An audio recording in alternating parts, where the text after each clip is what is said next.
В ролике представлено мое мнение и мнение моей команды об игре и ее разработчиках, которая сложилась у нас за 5 лет совместной игры и более 6 лет личного опыта в DayZ. Соглашаться или нет с нашими словами – дело каждого из вас. Поворчать в комментариях можно всем.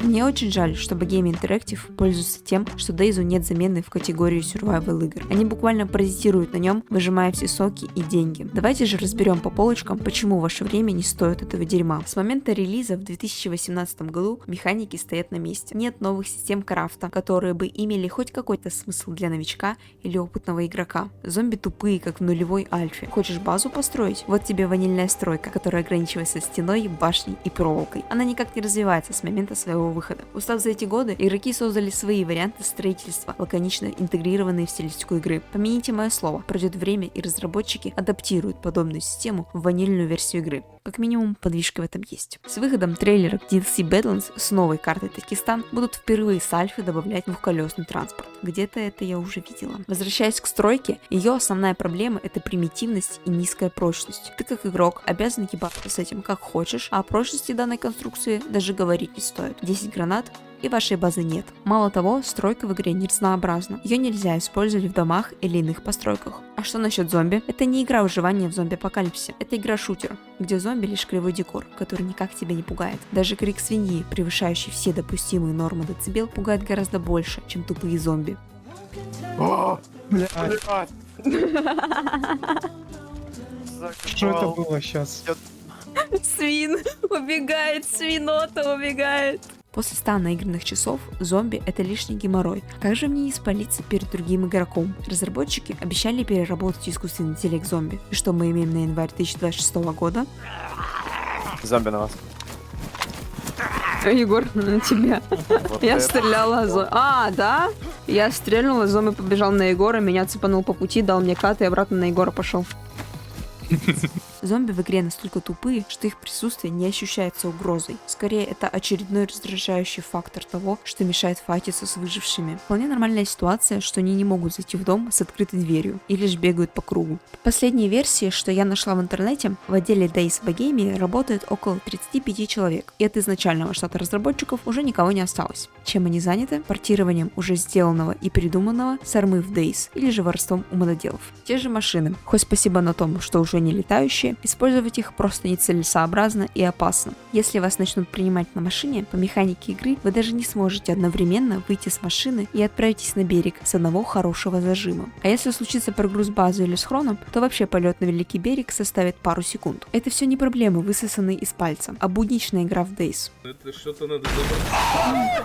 Игроки настолько свыклись с этим, что считают нормой и частью геймплея игры. Виной всему абсолютно ублюдский сетевой движок и код. Если в нормальных играх тикрейт на серверах обычно составляет около 60, то в нашей любимой игре не больше 32. Из-за этого часто возникают потери пакетов и рассинхроны из-за прогруз баз и локаций. А как вам, кстати, волшебные заборы, которые тормозят даже метеориты и появляются буквально перед самим столкновением? А как вам текстуры елок, которые жрут пули лучше, чем мозги зомби? Чем мозги зомби? Чем зомби-мозги. Все и так маленькое комьюнити раздробилось на разные сервера, начиная с выбора между официальными серверами и серверами сообщества, заканчивая отбойней людей между православным первым лицом и казуальным третьим лицом. Давайте отсекать по порядку. На официальных серверах практически никто не играет, так как они заполнены читерами. Вы спросите, а как же античит Battle.ai? Судя по доступности софтов и огромного спроса на них, античит справляется так себе. За все время существования античит никогда не обновлялся, то есть базы данных остаются на уровне примитивных читов 2018-2020 годов. Администрация серверов сообщества не имеет возможности интегрировать собственные античит-системы в классическом понимании, поэтому им приходится вручную мониторить всю активность. И знаете, что самое забавное? Они справляются лучше, чем античит игры. Получается, что единственное, где хоть как-то ты можешь спастись от этих недалеких отпрысков, это сервера сообщества. Давайте посмотрим на превосходное хардкорное выживание на 80% всех существующих серверов. Ой, извините за скример, не то. Подождите, а другого-то и нет. Судя по всему, этот хвост принадлежал молоденькой лисе. Да, запах соответствующий. Хорошие сервера с качественными и вписывающимися в антураж модами по пальцам пересчитать можно. По пальцам одной руки слесаря без образования. Выбор между первым лицом и третьим лицом все больше делит все и так мизерное комьюнити на еще более мелкие группки. Сервера от первого лица вообще умирают, а нюхание стен от третьего лица заставляет задуматься о хардкорности данного выживача. Допустим, школьник Афанасий зашел на YouTube или в TikTok и увидел, как взрослый дядька убивает в одного 3 человека. Купил игру за цену в полугодовалую сумму его обедов, узнал сервер с того же видоса и нажал на эту злополучную кнопку «Играть» в Стиме. Афанасий сталкивается с превосходным лаунчером. Забудьте об удобстве. Лаунчер Days — это позор. Серверы? Ага. Напиши название сервера и жди лет 20, пока этот доисторический лаунчер найдет тебе то, что ты ему сказал. Хуже этой каши только моя жизнь, наверное. Еще одна проблема лаунчера — это фейковые зеркальные сервера и накрутка онлайна. Эта проблема очень сильно распространена. Многие люди обсуждали раньше и продолжают обсуждать сейчас. Но разрабы кладут на это большой хуй. Ладно, представим, что новичок поборол все уговоры лаунчера не заходить в эту игру и каким-то образом загрузился на самый популярный проект серверов, который рекламируется крупнейшими русскоязычными ютуберами, блогерами, контент-мейкерами, как нас там еще называют там, не суть. Заходит Афанасий в игру и представим, что он видит в самом начале своего пути на берегу. Бесконечно бегающие школьники, двигающиеся как тараканы от дихлофоса и убивающие кулаками все, что они видят в своем пути. Комьюнити тех самых добрых мужичков, с которыми ты мог пообщаться лет 10 назад, умирает. А меня сейчас убивать будут. Не надо, не убивайте. Я не вижу где-то высокого. Меня хуярят. Давай лучше дружить, зачем нам война? Что?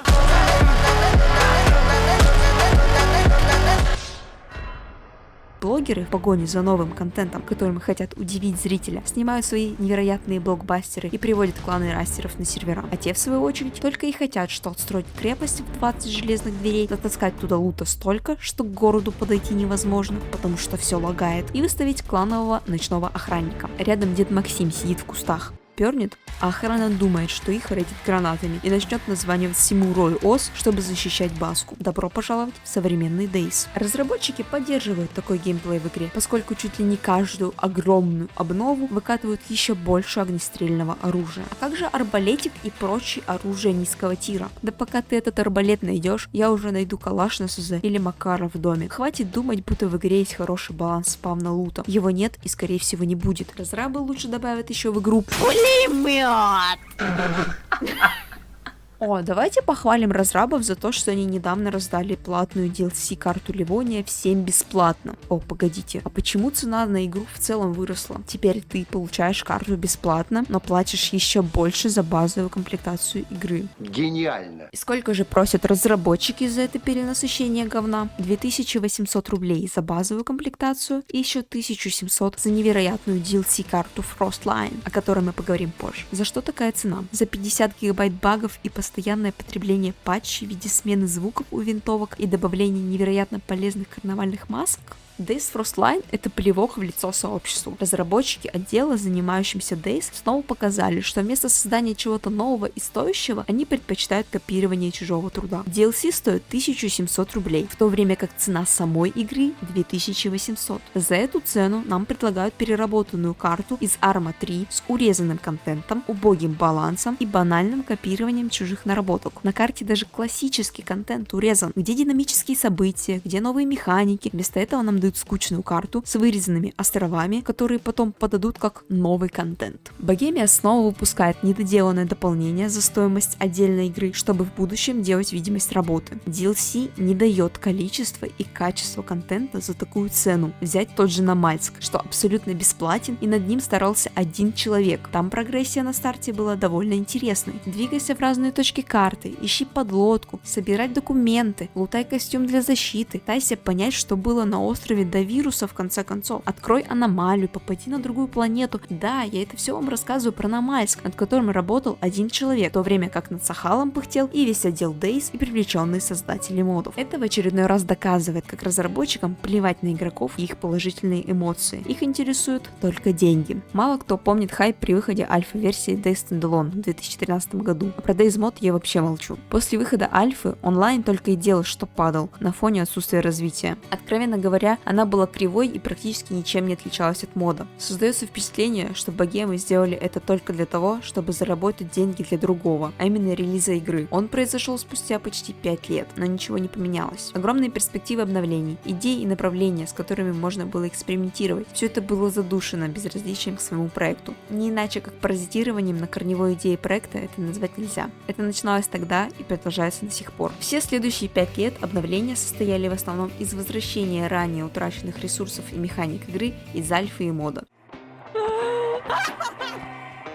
Последнее интересное обновление вышло в игре в октябре 2022 года с патчем 1.19. Оно принесло переработку карты Ливония, новых динамических событий и баланса игры. Сама же игра по своей сути толком не меняется. 10 лет развития, и единственным словом, как разочарование, описать нельзя. Игра бесконечно глючит, как старая телега. Лаунчер сплошной пиздец, цена несправедливо завышена, а разработчики давно сдались и лишь делают вид бурной работы.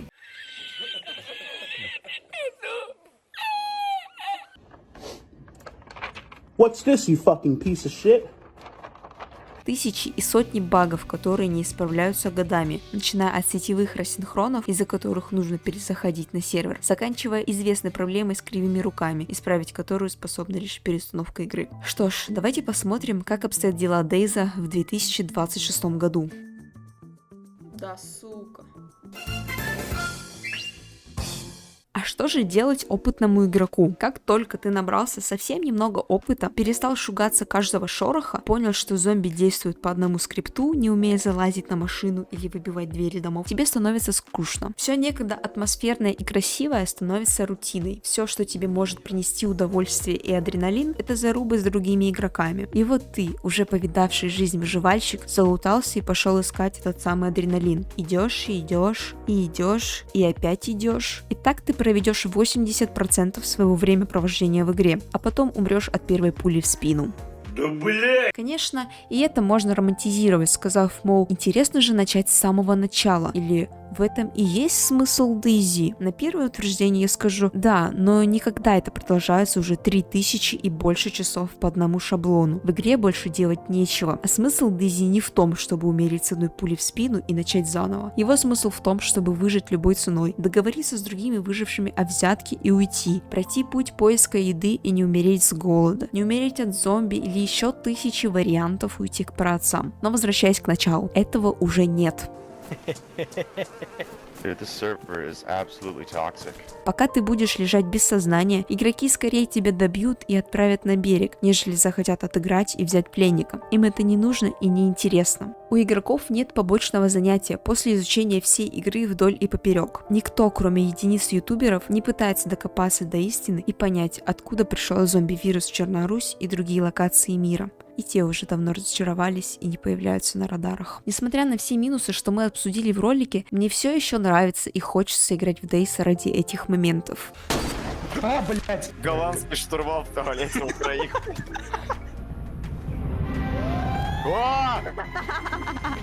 А там кто-то закрывал, по-моему, так новое рут. Блядь. Вылази, какашка. У меня запор, походу, случился, блядь. Да ты... Блядь! Посмотри.